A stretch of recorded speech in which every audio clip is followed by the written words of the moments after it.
Today, I've come to this dry patch of land by the woods. Out here in the wilderness, I'm on a quest to find a mysterious and ancient insect.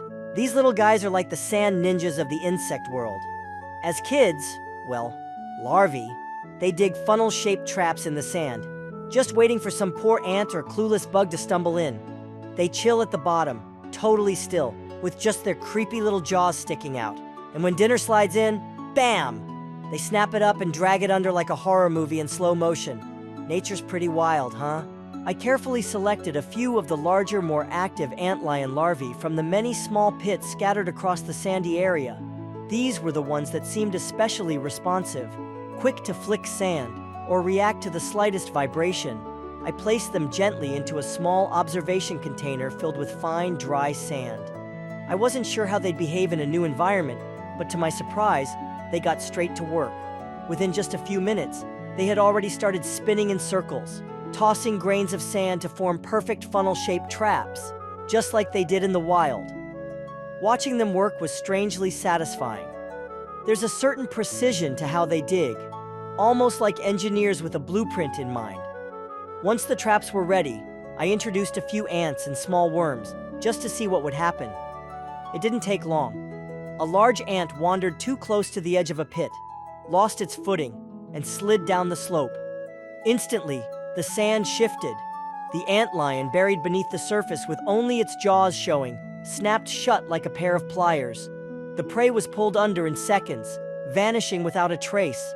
It's amazing how such small creatures have evolved such effective hunting techniques. No chasing, no running, just patience and a trap that does the work. The antlions may be tiny, but they're ruthless and efficient hunters. It almost makes you think twice about where you step in the sand. The antlion hides just beneath the sand, waiting for the perfect moment. When an ant slips in, it strikes fast, locking its jaws around the prey with terrifying precision. It reminds me of a scene straight out of the African savanna, a cheetah leaning down to drink, only to be ambushed by a crocodile lurking just beneath the water. For the antlion, sand is like water for the croc. This is its home turf, and in this arena, it's the apex predator. You have to admit, on sandy ground, the antlion is king. Even when facing a worm twice its size, it doesn't hesitate. No panic, no fuss, just precision. Look here, the worm is twisting, turning, doing everything it can to break free. But the antlion, it's got a firm grip and isn't letting go. No matter how much the prey struggles, the antlion stays locked in. That's the power of a specialist in its element. Size alone doesn't win. Strategy and timing do. Today we're going to try something a little crazy. What happens if I feed one antlion to another? Will they fight? Will they ignore each other? Let's find out. I selected one of the strongest antlions from the group. I placed it into a sand-filled container I had prepared earlier. It takes about a full day for it to complete its trap. Then I dropped another strong antlion into the trap, just to see what would happen. As it turns out, nothing happened for quite a while.